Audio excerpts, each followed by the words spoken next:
نماز میں خنجر لگا، نماز فجر کی نماز پڑھا تو اب ایک دم گرے، وہ چھپا ہوا تھا ابو لولو مجوسی، اس نے 7 وار کیے خنجر کے پیڑ، تو اب گرے، تو پہلی صف والوں کو تو پتا تھا پیچھے نہیں، تو عبد الرحمن بن عوف نے لپک کے حضرت عمر رضی اللہ تعالیٰ عنہ کے زمانے میں فتوحات بہت زیادہ ہو گئی، 22 لاکھ مربع میل میں سلطنت پھیل گئی، اور حضرت عمر کا وہی دستور اللہ کے نبی کے زمانے والا، مہینے میں 1 دن گوشت کھانا ہے، چھنے ہوئے آٹے کی روٹی نہیں کھانی ہے، اور سخت لباس پہننا ہے۔ تو صحابہ آپس میں جمع ہوئے کہ اب حضرت عمر کو اپنا رویہ بدلنا چاہیے، کوئی خادم ہو، کوئی غلام ہو، کوئی لباس اچھا ہو، کھانا اچھا ہو۔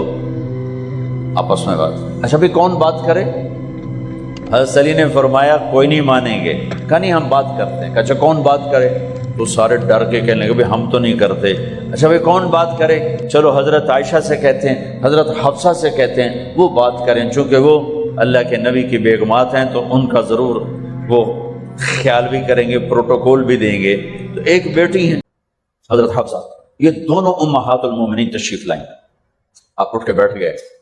حضرت عائشہ نے بات شروع کی، امیر المومنین آپ سے ایک بات کرنی، کہو کہ اللہ کے نبی کا دور تھا، دنیا آئی نہیں تو وہ فقر میں چلے گئے، پھر میرے باپ کا دور آیا تو دنیا کوئی نہیں آئی تھی، وہ بھی فقر میں چلے گئے، اب اللہ نے آپ کا دور ہمیں دکھایا ہے، ملک فتح ہو گئے، سونے چاندی کے ڈھیر لگ گئے، اور آپ اسی فقیری پر ہیں، ہم دونوں یہ عرض کرنے آئی ہیں کہ آپ اپنا طرز زندگی بدل لیں۔ تو ایک دم چہرے کا رنگ بدلا، فرمایا کس نے بھیجا ہے تم دونوں کو میرے پاس؟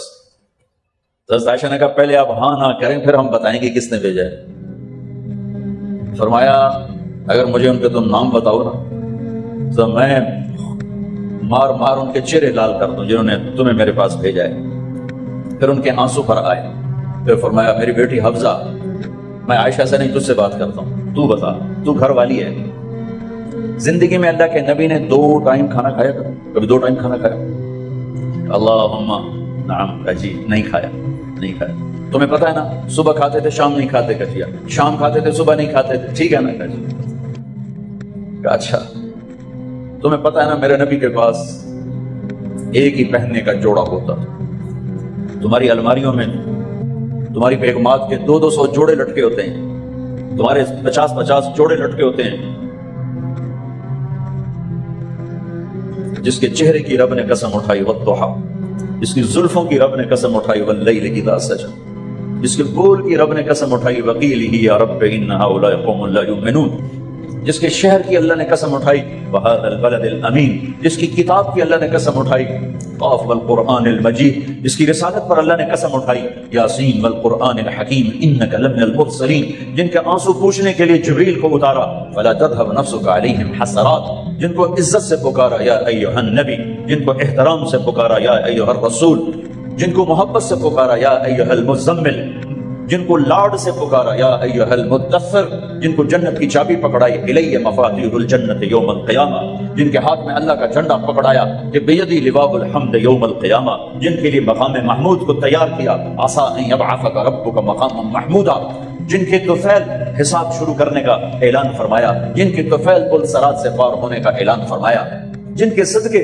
جنت کے دروازے کھلیں گے۔ میرے نبی نے فرمایا سارے نبیوں پر جنت حرام ہے جب تک میرا قدم نہ پڑ جائے، اور ساری امتوں پر جنت حرام ہے جب تک میری امت کا قدم نہ پڑ جائے۔ جن کے گھر کو اہل البیت قرار دیا، جن پہ درود پڑھنے کا حکم دیا، جن کے بچوں کو حسن حسین کو جنت کے نوجوانوں کا سردار بنایا، جن کی بیٹی فاطمہ کو جنت کی عورتوں کی سردار بنایا، جن کے صحابہ کو رضی اللہ عنہم کا ٹائٹل دیا، مرنے سے پہلے 1,24,000 کی جنت کی خوشخبریاں سنائیں۔ اللہ نے ساری کائنات سے کہا مجھے راضی کرو، مجھے راضی کرو، مجھے راضی کرو۔ موسیٰ علیہ السلام کو بلایا، انہوں نے دوڑ لگائی، بھاگتے ہوئے آئے، موسیٰ علیہ السلام بھاگتے ہوئے۔ اللہ نے فرمایا موسیٰ میں تو تینوں کوئی نہ آکھا بھی دوڑا لا دے، میں تو آگے میری آگے گل سن جا، تو دوڑ کیوں لائی ہے؟ تو موسیٰ علیہ السلام نے کہا عجلت الیک رب لترضی، یا اللہ مالک بلائے اور نوکر بھاگ کے جائے تو مالک کو خوشی ہوتی ہے، میں اس لیے دوڑا ہوں کہ تو راضی ہو جائے۔ اور وہ رب جو کل کائنات سے کہتا ہے مجھے راضی، طارق جمیل سنبھل کے بیان کری، میں ویندا لوگاں دی واہ واہ تو چکر نہ کھا جا۔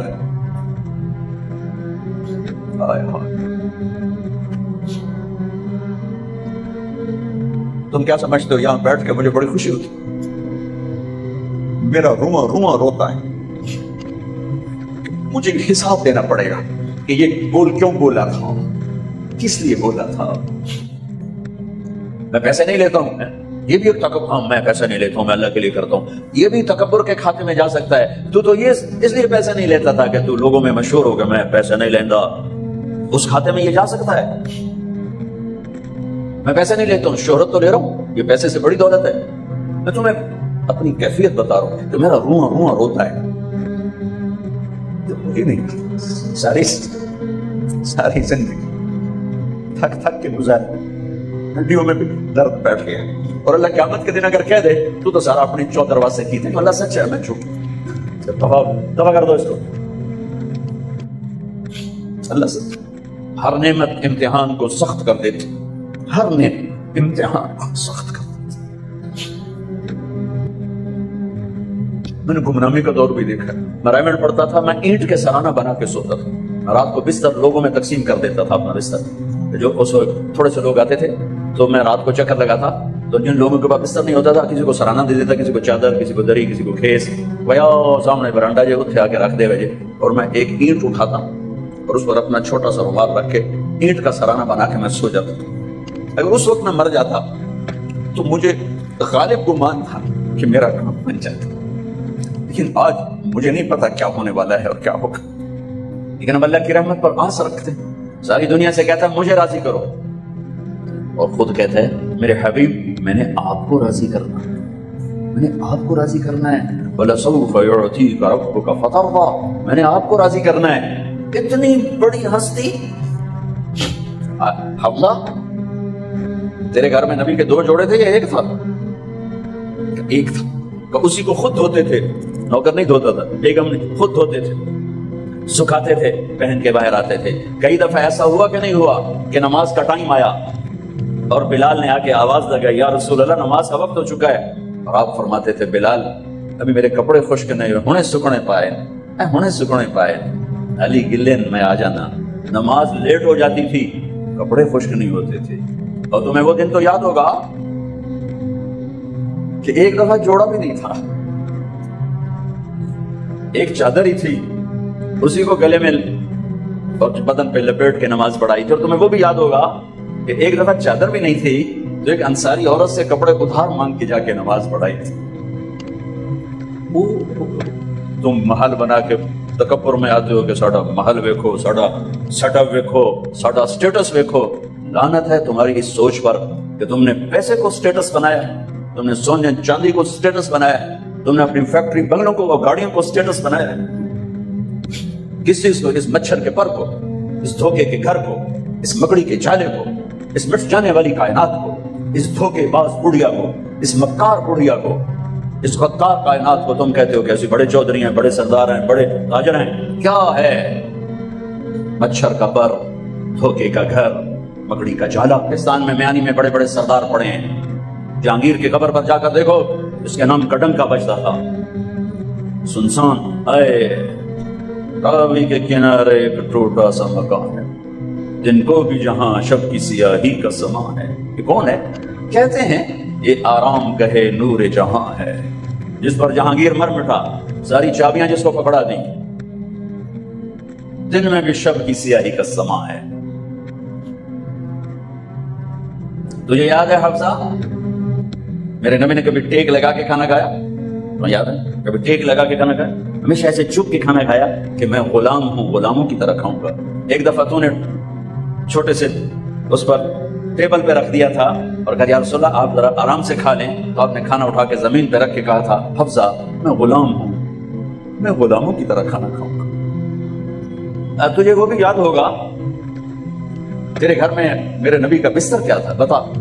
کہا یہ ایک ٹاٹ تھا، ٹاٹ جو دن میں پھیلا دیتی تھی، رات کو دوہرا کر دیتی۔ کا اچھا وہ رات یاد ہے جب تو نے اسی ٹاٹ کی ایک کی بجائے 2 تہہ لگائی تھی، اور صبح اللہ کے نبی نے پوچھا تھا حفصہ میرا بستر تبدیل کر دیا؟ کہ نہیں یا رسول اللہ وہی ہے،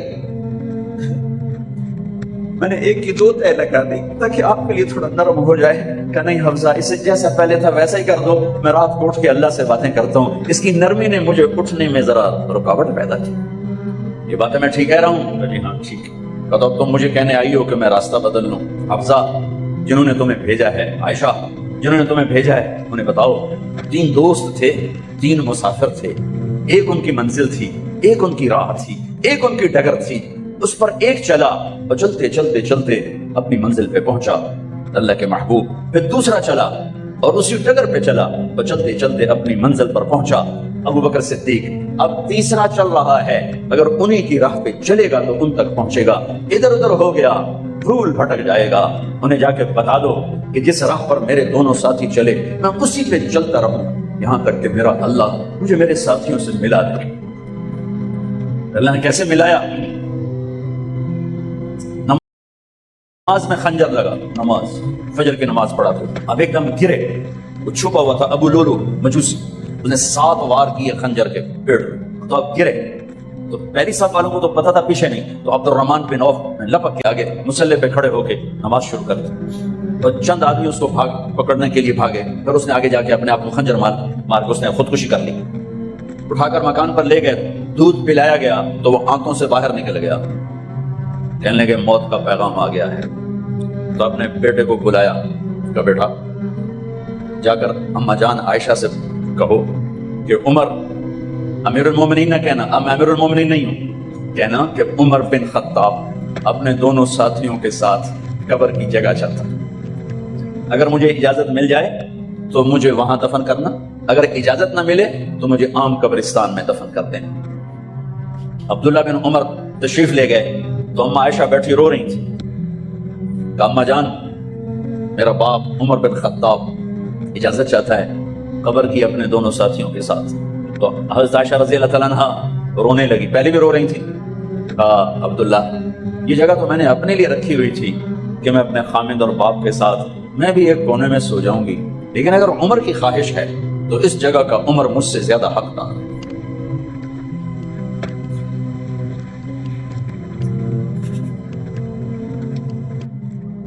بیٹے نے آ کر کہا ابا جان مبارک ہو، اجازت ہو گئی، کہا بیٹا ہو گئی، لیکن جب میری میت اٹھاؤ تو دروازے پر جا کر رکھنا اور ایک دفعہ دوبارہ پوچھنا، ہو سکتا ہے میرے شرم میں اجازت دی ہو اور میرے مرنے کے بعد انکار فرما دیں، تو ایک دفعہ دوبارہ پوچھنا، اس وقت بھی اجازت ملے تو پھر لے جانا ورنہ واپس لے جانا۔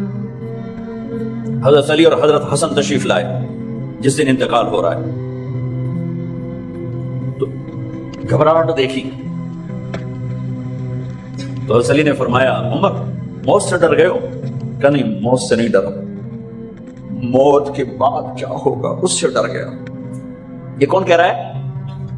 میرے بعد کوئی نبی ہوتا تو عمر ہوتا، یہ وہ کہہ رہا ہے۔ یہ کون کہہ رہا ہے؟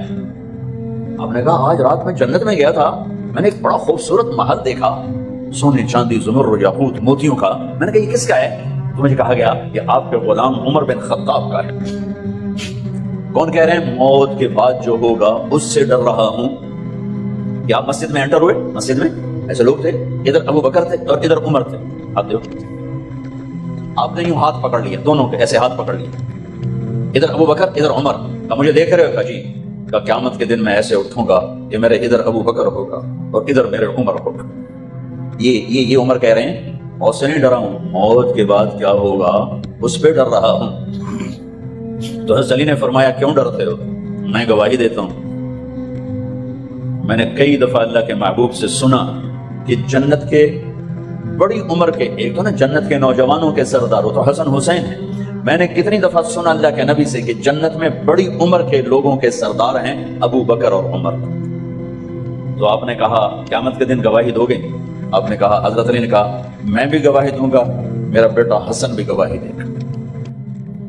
وہ حضرات تشریف لے گئے تو موت کی آہٹ کو محسوس کیا تو بیٹے کی گود میں سر تھا عبداللہ بن عمر، کیا بیٹا یہ زمین پہ لٹا، انہوں نے یہاں سے ہٹا کر یہاں سر رکھ دیا، برحق سنا نہیں کیا کہہ رہا ہوں، زمین پہ ڈال دیں۔ ان کا جی نہیں چاہ رہا تھا، کیا کہہ رہا ہوں، زمین پہ ڈال دیں۔ انہیں آگے کر دے، خود پیچھے اٹھے، اپنا چہرہ مٹی میں یوں رکھ دیا اور مٹی میں منہ ملنے لگے ایسے، اور کہہ رہا ہے ویل لک یا عمر ان لم یغفر لک عمر ان لم یغفر لک ربک، اے عمر اگر تیرے رب نے آج تجھے معاف نہ کی تو تو ہلاک ہو۔ ویل لک ولامک ویل لک ولامک یا عمر ان لم یغفر لک ربک، عمر اگر آج تجھے اللہ نے معاف نہ کی تو تو ہلاک ہو.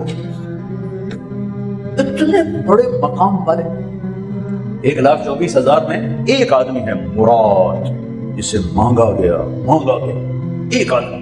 یا اللہ عمر دے دے میرے اسلام کی بلندی کے لیے. وہ کہہ رہے ہیں ویل لک یا ان لم یغفر لک رب. اے عمر تو برباد ہو گیا اگر تیرے رب نے تجھے معاف نہ کی. یہ کہتے جان نکل گئے. صہیب رضی اللہ عنہ نے آپ نے وصیت فرمائی کہ میرا جنازہ صہیب پڑھائے. رومی جنازہ پڑھایا گیا, کندھوں پہ اٹھایا گیا اور آ کر اما جان عائشہ رضی اللہ عنہ کے دروازے پر عبداللہ بن عمر, باقی تو کوئی پتہ نہیں تھا کسی کو, کہ ٹھہر جاؤ جنازہ یہاں رکھ دو. پھر آگے بڑھے, دستک دی, اما جان میرا باپ عمر بن خطاب دروازے پہ پہنچ چکا ہے, اندر آنے کی اجازت ہے. تو اما جان عائشہ نے فرمایا مرحبا بعمر. ہم عمر کو خوش آمدید کہتے ہیں اور باہر تشریف لے گئیں. وہیں حجرہ مبارک میں قبر کھودی گئی. عبداللہ بن عباس فرماتے ہیں کہ میرے کندھے پر کسی نے ہاتھ رکھا تو میں نے یوں پیچھے مڑ کے دیکھا تو جناب امام المتقین حضرت علی کھڑے ہوئے رو رہے تھے اور فرما رہے تھے عمر مجھے پتا تھا تیرے سوا یہاں کوئی نہیں آ سکتا, مجھے پتا تھا یہاں تو ہی آئے گا اور کوئی نہیں آ سکتا, چونکہ میں نے ہزاروں دفعہ سنا خرجت انا و ابو بکر و عمر دخلت انا و ابو بکر و عمر. میں نے ہزاروں دفعہ اپنے نبی کی زبان سے سنا میں اور ابو بکر عمر گئے تھے, میں اور ابو بکر عمر آئے تھے, میں اور ابو بکر عمر اندر گئے تھے, میں اور ابو بکر عمر باہر گئے تھے. میں نے اپنے نبی کے نام کے ساتھ تجھے اور ابو بکر کو اتنا سنا ہے کہ کسی کو نہیں سنا, لہذا مجھے پتا تھا تو اسی جگہ پہ آئے گا.